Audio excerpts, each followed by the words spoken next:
Scream, Scream 5 or Scream 2022. You can call this movie whatever you want. I, however, am just going to call it fucking awesome. Thoroughly enjoyed this movie from start to finish. There was a smile on my face from start to finish, and it's just a fantastic entry into the Scream franchise. The 5th movie of the franchise, and the first not to be directed by Wes Craven, who sadly passed away in 2015. This one is directed by Matt Bettinelli-Olpin and Tyler Gillett. This is going to be a spoiler review, so if you haven't yet seen the movie, by all means stop this video, go check the movie out and report back after. Woodsboro, Ghostface. These two things go hand in hand. Scream 5 focuses again on a killer or killers who don a Ghostface mask and start getting very, very stabby. Normally, the killer is in some way associated to the people that they are killing.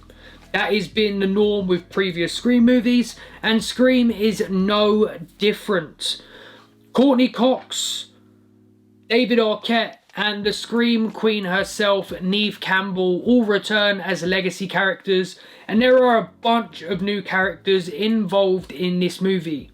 All the new characters, bar one, are all associated in some way to characters that have come before them in the previous 4 movies. The only person who is not associated to previous characters is Jack Quaid's character, who plays the lead's boyfriend. Yes, the boyfriend. Suspect. Very, very suspect. He is the killer. He has to be the killer, right? The movie tells you he's the killer the whole time, but it does it in such a way that you don't think he could quite possibly be the killer, because it's just so obvious. It's so obvious. They tell you so many times he's the killer. A gentleman 2 seats down from me in the cinema was convinced he was the killer.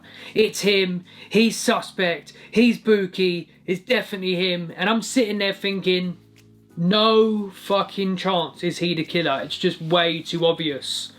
Lo and behold, Jack Quaid's character, who just happened to meet his girlfriend 6 months before the movie, who just happens to follow her to Woodsboro after her sister gets stabbed, who is told many a times, you're the killer, is the killer. And normally, something like that would annoy me, but it is done so well in the movie. You are thrown off on so many different killer motives, different killer opportunities, that it's like, no, it's not him. It's not him. Even though the movie's telling you the whole time it is him. Killer number 1, Jack Quaid. But as Scream movies do, there is normally a second killer. Killer number 2, Madison. Mikey Madison. If you don't know Mikey Madison, she was in Once Upon a Time in Hollywood, where she got lit the fuck up with a flamethrower.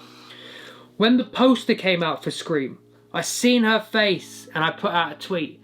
She is either the killer or she is going to die a horrible death.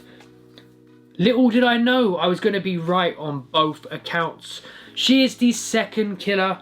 Her and Jack Quaid's character met up on a Reddit site where they discussed the Stab movies, you know, the movies that are based on the Woodsboro murders, and they are just pissed off. Pissed off that the sequels to the movies have got so bad. The sequels, the requels, the reboots, call it what you want to call it. The Stab movie series has gone to shit. And they want to give another opportunity for the Stab franchise, so they decide, let's make another killing spree happen in Woodsboro for the Stab movie makers to use as a plot point. That is the reason why they do what they do. Now let's get to the deaths, because there are a lot of deaths in this movie. Poor Dewey. When he said we need to shoot them in the head because they're never dead, and he got out of that lift and the doors closed and he was left alone with Ghostface in that hospital corridor, I just knew he was going to go. I knew he was gone. R.I.P. Dewey, you will be missed. Rest in peace, sir.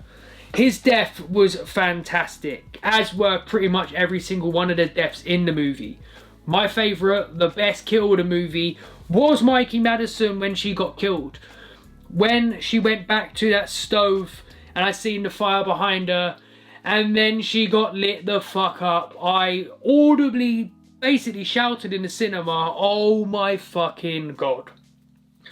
The nod to Once Upon a Time in Hollywood was fantastic. My proclamation of her being the killer and dying a horrible death came correct. Best kill, Mikey Madison, killer number 2. In fact, the nods to movies as a cinephile throughout this film were just fantastic. The Babadook got a mention. Jennifer Kent's fantastic movie, which is so underrated and needs to be seen by all. This movie was also very, very funny. Jack Quaid was at the lead of the humour. A great addition to the Scream franchise, his character, even though his motivations for stabbing people was a little bit nuts. The character itself, the humour that he brought was fantastic. Meta. The Scream franchise thrives on being meta. It knows what it is doing. And this is meta. The trailer made me think it was going to steer away from the franchise. And the movie spoke on sequels, reboots, etc. And the fact the movie was titled Scream, before I seen the movie, pissed me off. Because I hate when they do that. Candyman, Halloween, Scream. It's just annoying. But in the grand scheme of things, after the movie, it made sense. The fact they titled the movie Scream made sense. And I just thoroughly enjoyed it. Thoroughly enjoyed it from start to finish. I think it's a fantastic addition to the series. Saying that though, I do believe that this should be the final Scream movie. I don't believe any more should be made. I think it's run its course and it's had a fantastic journey from 1 to 5. In my opinion, the best horror franchise, 100% the best slasher franchise. I used to roll around when I was 9, 10 years of age in a ghost face mask. You could not go anywhere on Halloween without seeing hundreds of these masks. Scream and Ghostface will forever live on, but the franchise should probably end. If you enjoyed the movie, please do hit me up in the comments and let me know what you liked about it. If you disliked it, let me know what you disliked about it. If you enjoyed the video, please do give it a thumbs up, give it a like, and then if you enjoy the content as a whole, subscribe to the channel and tap that bell so you find out when more videos are coming available. I'm Rio, this has been my positive POV. Thank you for watching. Peace out.